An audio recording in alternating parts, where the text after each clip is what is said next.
नमस्कार। अमानतुल्लाह खान ने जो बोला है कि जो गर्दन काट देना चाहिए, जीभ काट देना चाहिए, तो बहुत हिंदू जो हैं आक्रोशित हैं कि भाई मैंने मोदी को क्यों प्रधानमंत्री बनाया, इसीलिए कि अमानतुल्लाह को जेल में डाल दूं। मैं उन सभी हिंदू युवाओं से कहना चाहता हूं कि मान लो कि 5 मिनट में अमानतुल्लाह को जेल में डाल दिए, क्या समस्या हल होगा? अमानतुल्लाह को हम 5 मिनट में जेल में डलवा देंगे, क्या समस्या खत्म होगा? याद है आपको जेएनयू में नारा लगा था, अफजल हम शर्मिंदा हैं, तेरे कातिल जिंदा हैं। हर घर से अफजल निकलेगा, कितने अफजल मारोगे? उसके थॉट्स को पकड़िए। हर घर से अफजल निकलेगा, कितने अफजल मारोगे? यानी हर घर से अमानतुल्लाह निकलेगा, कितने अमानतुल्लाह को जेल में डालोगे? कितने अमानतुल्लाह को डालो? मूडी पकड़ा, अमानतुल्लाह को जेल में ठूस दिया, उसे क्या हो जाएगा? हम हिंदू युवाओं को छोटी छोटी लॉलीपॉप में नहीं रहना चाहिए। हमें ये सोचना चाहिए कि अमानतुल्लाह बोला तो बोला कैसे, उसका औकात कैसे हुआ बोलने का, कैसे हुई बात बोल दिया। इस समस्या की जड़ को मैं बताता हूं कि अमानतुल्लाह को ये कहां से हुआ। जैसे एक 10 साल का हिंदू बच्चा है, 10 साल का मुस्लिम बच्चा है, क्या दोनों बच्चा बराबर है भाई? उस बच्चा में क्या अंतर है? दोनों से प्यार करते थे, 10 साल का मुस्लिम बच्चा हो या हिंदू हो। लेकिन जब 10 साल का हिंदू बच्चा होता है तो हमारी माँ कहती है कि चींटी को चीनी डालो, गाय को रोटी दो। अगर हमें भूख लगा रहता है, पहले हमें रोटी मेरी माँ नहीं देती है, पहले बोलती है गाय को दो, तो उस समय थोड़ा बुरा लगता था। अब समझ में आता है कि क्यों माँ बोलती थी पहले गाय को रोटी दो। हमें हमारे घर में उदारता संस्कार सिखाया जाता है। अमानतुल्लाह जब छोटे होंगे 10 साल का, या अफजल या ओसामा जब 10 साल का होगा, तो ओसामा को मदरसा में मौलाना और सोसाइटी के द्वारा उसके दिमाग में जहर भरा जाता है, मूर्ति पूजा करने वालों के प्रति नफरत भरा जाता है। अब इसका प्रूफ क्या? ये तो मैं कुछ भी बोल सकता हूं, आदमी है मुंह से कुछ बोल देगा। तो ये भाई आप इस पे फोकस कीजिए, मैं कोई भी बात अनडाउटली नहीं बोल रहा हूं, कोई भी जाके खोज सकता है, ठीक है? मैं कोट कर रहा हूं भार्सनोह सूरा 5। देखिए भार्सनोह सूरा 5 कुरान की क्या बोलती है। क्यों अफजल, ओसामा और अमानतुल्लाह जैसे गद्दार पैदा होते हैं? उन गद्दारों की जड़ यहां है। क्यों ऐसे कातिल पैदा होते हैं? कातिलों की जड़ को बताता हूं और हिंदू युवाओं को कहता हूं कि अमानतुल्लाह को जेल में ठूसने नहीं, समस्या के जड़ में जाओ, कहां से समस्या पैदा हो रही है, मैं समस्या की जड़ बताता हूं।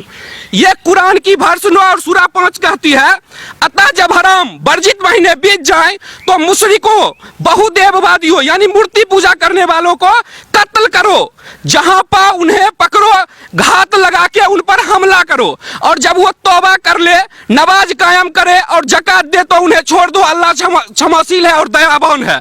यानी आप कुरान को लीजिए और उसमें भार्सनोह सूरा 5 पढ़िए।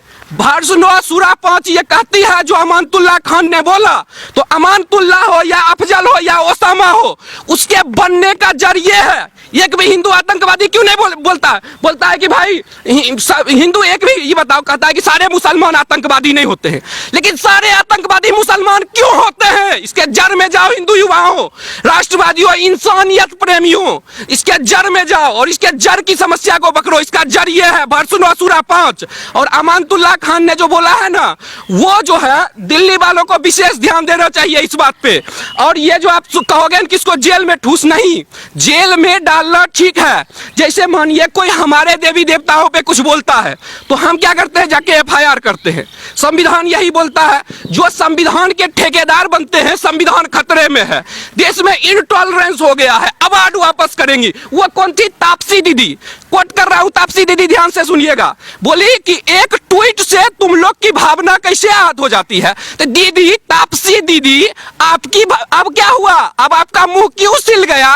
आपका भाई अमानतुल्लाह सिर्फ चर्चा करने पे भाई राम को हम लोग, कृष्ण को हम लोग माखन चोर बोलते हैं। हम लोग, हमारी हिंदू संस्कृति में यह है कि हम लोग शास्त्रार्थ करते हैं। बौद्ध धर्म हो, हिंदू धर्म हो, हम लोग आपस में शास्त्रार्थ करते हैं। भारत की धरती जो है, यहाँ शास्त्रार्थ होता है, ये शास्त्रार्थ की धरती है। ये नहीं कि भाई पैगंबर मोहम्मद पे हम चर्चा करना है। भाई कमलेश तिवारी को देखो ना, गर्दन काट दिया। क्यों काट दिया? भाई तू एफआईआर कर, कमलेश तिवारी को जेल में डाल। अगर गलती तुमको लगता है कि मैं गलती कर रहा हूं तो मुझे एफआईआर करके जेल में डाल, देश संविधान से चलेगा। तू मेरा गर्दन क्यों काटेगा भाई? तू मुझे मेरा जीव क्यों काटेगा, मुझे जेल में डलवा दे, मुझे फांसी पे चढ़वा दे, बट कानून तू क्यों लेता है और संविधान के ठेकेदार कहां जाते हैं। तो तापसी दीदी से कहना चाहूंगा कि दीदी अब आप लोगों का अवार्ड वापसी गैंग कहां गया। स्वरा दीदी देखिए एक ट्वीट किया था, वो एक बात बोले थे, एक पैगंबर के बारे में सिर्फ चर्चा करने को बोले थे। तो आपके भाई केजरीवाल जो हैं उनका जो गुर्गा है, केजरीवाल का जो गुर्गा केजरीवाल पाल रहा है, सामने दिखाता रहे हम साधु संत हैं, घंटा साधु संत है। तू देखना तू गुर्गा को पाल रहा है। अमानतुल्लाह वही आदमी है जो आप याद कीजिए कि अंकित शर्मा के शरीर पे 51 बार चाकू गोदा गया।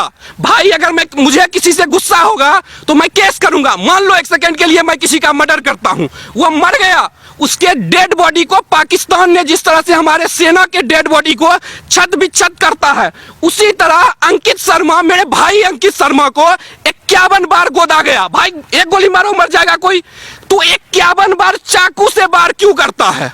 कमलेश तिवारी को गोली से नहीं मारा, चाकू से, जैसे वहां सीरिया और इराक जो है उस साइड जैसे आईएसआईएस मारता है वो है। इसके जड़ को पकड़ो।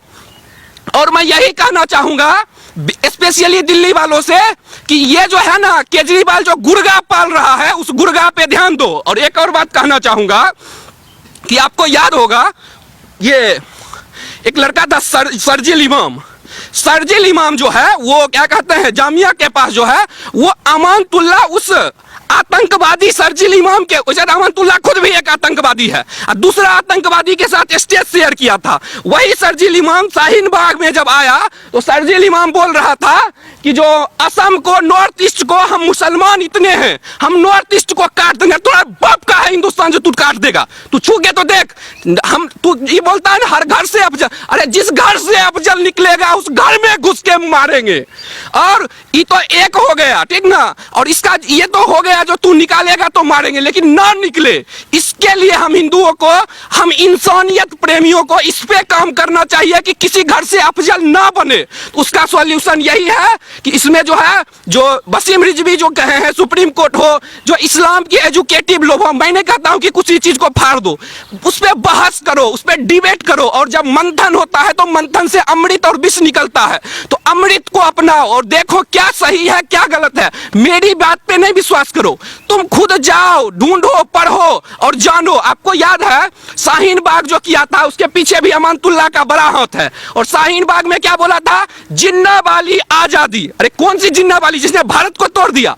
और आप बात करते हैं उसका, वहां पे जो छोटे छोटे बच्चे थे जिसको ये अब तक बुझने नहीं आता है छोटा बच्चा को कि जो ये किस चीज का दाल है, चना का है कि क्या है, उस छोटे बच्चे को सिखाया जाता था कि मोदी को मारेंगे।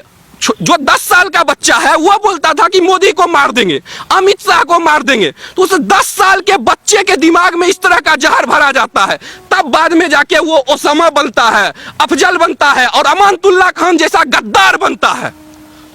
अच्छा, जिस तरीके से एक आदमी धमकी देता है उस पर एफआईआर नहीं होती, लेकिन जो दिल्ली पुलिस है वो एफआईआर कर लेती है स्वामी जी पर, इस मामले को कैसे देखते? देखिए कुछ लोग ये कह रहे हैं कि केंद्र में हिंदूवादी सरकार है फिर भी एफआईआर क्यों हो गया, ठीक है। तो मैं उन युवाओं से कहना चाहता हूं कि भाई आप गुस्सा हो, आपके गुस्सा आपके भावना को सम्मान है, ठीक है, लेकिन पुलिस को एफआईआर करनी पड़ती है। आपको याद होगा कांग्रेस ने कॉमनवेल्थ गेम घोटाला किया था, कांग्रेस की सरकार थी, कांग्रेस ने कॉमनवेल्थ जो है घोटाला किया, फिर भी उस टाइम पुलिस को एफआईआर करना पड़ा, ठीक है, क्योंकि भाई होती है सिस्टम है, देश में अभी भी जो है सरिया नहीं लागू है, अभी भी संविधान देश में बचा हुआ है, तो बस उसी माध्यम से किया जाता है और सरकार जो है वो उचित कर रही है। मैं आपको एक एग्जांपल बताता हूं, क्या गौर से मतलब समझने वाली बात है कि जामिया में 20 गद्दार ने बोला था कि जो कश्मीर में जब आतंकवादी बना था तो उसको नवाजे जनाजा पढ़ा था, यानी उसके आत्मा के शांति के लिए 20 कश्मीर का गद्दार जो जामिया में पढ़ता है ऐसा बोला था, ठीक है। तो अब ये बताइए कि जो वो उस पे बीजेपी की सरकार, राष्ट्रवादी सरकार एक्शन नहीं ले पाई उस 20 गद्दारों पे। क्यों नहीं एक्शन ले पाई? उसके पीछे रीजन ये है कि जम्मू कश्मीर में सड़क पे लोग उतर जाएंगे। हालांकि बीजेपी दो स्टेप पीछे लेके 370 हटाई, लेकिन मेन रीजन है कि ऐसा जागरूक बनो, मैं हिंदू से इंसानियत प्रेमियों से कहते हैं कि ऐसा जागरूक बनो कि बीजेपी तो कानून लाई ही, जनसंख्या हो यूसीसी, लेकिन कांग्रेस अगर सरकार में रहे ना तो मजबूर होके यूनिफॉर्म सिविल कोड कांग्रेस लाए, 370 कांग्रेस हटाए, राम मंदिर कांग्रेस बनाए। अगर हम हिंदू सारे, क्या होता है 2% हिंदू जग जाते हैं, 5% हिंदू जग जाते हैं, तो भाई सरकार को जीतने के लिए 35% 40% वोट चाहिए। तो जो 2% युवा जग जाते हैं वो कहते हैं मोदी कुछ नहीं कर रहा है, मोदी, अरे भाई तुम 2% जगे हो, तुम 2% जगे हो, तुम 30% 40% जगो। मोदी क्या, कांग्रेस तुम्हारी तलवार चाटेगी, कांग्रेस राम मंदिर बनवाएगी। तो तुम जो 2% जगे हो मोदी पे आक्रमण करना छोड़ो, तुमको जो है असली मुद्दे और हिंदुओं को जगाओ। जब 30-40% हिंदू जग जाएंगे ना, हर प्रॉब्लम का सॉल्यूशन हो जाएगा। अच्छा, जो लोग कहते हैं कि देश में डर लग रहा है, ये देश रहने लायक नहीं है, वो तो सरेआम धमकी दे रहे हैं गर्दन काटने की। देखिए, आपको याद होगा कि जो लोग ये कहते हैं डरे, भाई अगर भारत में मुसलमान को डर लगता है तो जो बांग्लादेशी है, रोहिंग्या है, उसको भारत में क्यों बुलाते हो? अगर मुसलमान भारत में डरता है तो रोहिंग्या और क्यों बुलाते हो? और जिस व्यक्ति का है ये जो आमिर खान है, इसको भारत में डर लगता है, ठीक है। और ये गद्दार को जो थूक वाला है, इसका एक वीडियो देखे हैं, ये बोलता है कि हम हीरोइन के हाथ पे थूक देते हैं तो वो फेमस हो जाती है। इसका मानसिकता पकड़िए, जैसे रोटी पे लोग थूकते हैं, इनका ये होता है कि जो मूर्ति पूजा करता है उसको नीचा दिखाओ। आप किसी भी मुस्लिम से मिलिएगा ना जो कत्ल उतल नहीं करता है, तो उससे भी जब 10 मिनट आपस में बात कीजिएगा तो मूर्ति पूजा करने का शिकायत करने लगा। अरे भाई मेरी आस्था है, मैं मूर्ति पूजा करूं, मैं निर्गुण राम को मानूं या सगुण राम की मानूं, वो मेरी मर्जी है। तू मेरे आस्था पे, जो मुस्लिम कत्ल नहीं करते हैं वो भी मूर्ति पूजा करने वालों के खिलाफ ऐसा बोलते हैं। क्यों? क्योंकि इसका शुरुआत जो है 510 में जब पैगंबर पैदा हुए थे, जो उनका 570 में और 610 632 में वो गुजरे, तो उनको जो ज्ञान हुआ तो वहीं से ही मूर्ति पूजा का अगला खलीफा हुआ, अबू बकर हुआ, उस्मान हुआ, तो अली जी हुए, तो वहां से ये चला है। और ये जो आमिर खान है ना, इसको भारत में डर लगता है। कहाँ जाता है मिलने के लिए? गद्दार तुर्की में जाके मिलता है। जो हमारे हिंदुस्तान का खिलाफ कर रहा है तुर्की, उस तुर्की में जाके आमिर खान मिलता है। और जो ये लोग है ना, इसको बस हमको पहचानने की जरूरत है। अगर हम लोग जग गए, ठीक है, जैसे मैं बार-बार एक बार और बोल रहा हूं, मैं इस चीज को बार-बार देखता हूं कि जो हिंदू युवा 2% बस जगे हैं, और 2% जगे हैं वो मोदी पे आक्रमण करते हैं। अरे भाई तुम 2% जगे हो, मोदी पे आक्रमण करने से कुछ नहीं मिलेगा। तू 40% और हिंदू युवा को जगा। जिस दिन 40% हिंदू युवा को जगा दिया, मोदी तो लाएगा ही। कांग्रेस हो, आम आदमी पार्टी हो, वो जो है 370 हो, राम मंदिर हो, वो लाएगी। वो स्वार्थी लोग लाएगी, तलवार चाटेगी तुम हिंदुओं की, बस तुम और को जगाओ। अच्छा, जब राम पर चर्चा हो सकती है, कृष्ण पर चर्चा हो सकती है, भगवान शंकर पर चर्चा हो सकती है, तो पैगंबर पर चर्चा क्यों नहीं हो सकती? देखिए, आपको बताते हैं, एक यहाँ था गुरमीत राम रहीम, ठीक है। गुरमीत राम रहीम का 20 लाख फॉलोअर था, समझे।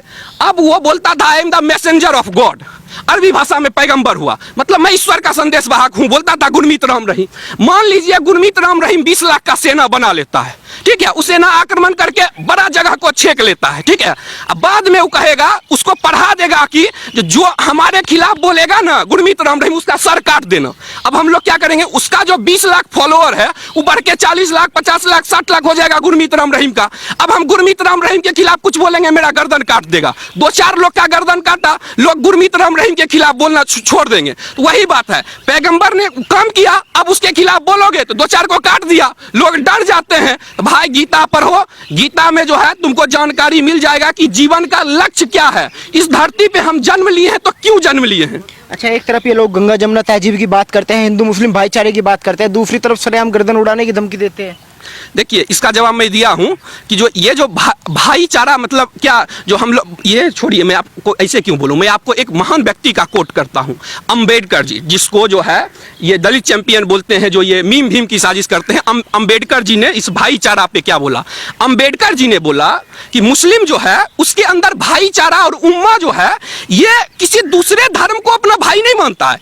इसका भाईचारा का मतलब ये हो गया कि जो पाकिस्तान का मुसलमान, बांग्लादेश का, तुर्की का, कहीं का मुसलमान और मुसलमान दोनों एक है, ये भाईचारा है इस्लाम में। ये मैं नहीं बोल रहा हूं, ये डॉक्टर अंबेडकर ने बोला कि मुस्लिम हिंदू का भाई नहीं हो सकता है और मुस्लिम हिंदुस्तान का जो है वो कभी राष्ट्रभक्त नहीं हो सकता है। ये अंबेडकर जी ने बोला है कि उनका किताब जो है पाकिस्तान और the partition of India, thoughts on Pakistan, writing and speech, उस अंबेडकर जी के बुक को पढ़िए। अंबेडकर जी ने कहा कि मुसलमान देश का गद्दार होता है। ये मैं नहीं, ये अंबेडकर जी ने कहा, ठीक है। फिर वही अंबेडकर जी इस राष्ट्र में उन लोगों को रहने का अधिकार दिया। तो ठीक है, हम लोग हिंदू उदार हैं, हमारा हृदय बड़ा है, तो आप रहो, लेकिन जिस थाली में खाओ उसी में छेद मत करो। और एक और पॉइंट आपको इसमें जोड़ना चाहेंगे, जो आप भाईचारा की बात किए, नेतन्याहू जब इजराइल के जो थे ना मुखिया, वो जब भारत आए तो वो जो थे नेतन्याहू, वो हमारे लिए जरूरी है। कांग्रेस जो है नेतन्याहू से ओपनली दोस्ती नहीं करती थी। क्यों? कि भाई भारत का मौलाना कट्टर नाराज हो जाएगा अगर भाई नेतन्याहू देश के लिए जरूरी है, भारत के लिए नेतन्याहू जरूरी है, इजराइल हमारे लिए बहुत जरूरी है। मोदी जी ने खुल के इजराइल से दोस्ती किया। लेकिन आप ये बताइए कि जो ये, एक सेकंड में बता रहा हूं, हाँ, इजराइल जो है वो भारत का सच्चा मित्र है, समझे। लेकिन जब वहां के जो मुखिया थे वो जब भारत आए, आमिर खान, शाहरुख खान, कोई भी नहीं गया मिलने के लिए, लेकिन तुर्की जाके मिल जाता है। तो ये उम्मा है, एक मुस्लिम का दूसरे मुस्लिम के प्रति भाईचारा है, लेकिन दूसरे उस भाईचारा में मूर्ति पूजकों को नहीं समेटता है, उसका आपस का भाईचारा है। यही उम्मा है, यही उसके भाईचारा का मतलब है। इस वीडियो को लाइक करें, हमारे चैनल को सब्सक्राइब कर बेल आइकन जरूर प्रेस करें हमारी न्यू वीडियो सबसे पहले देखने।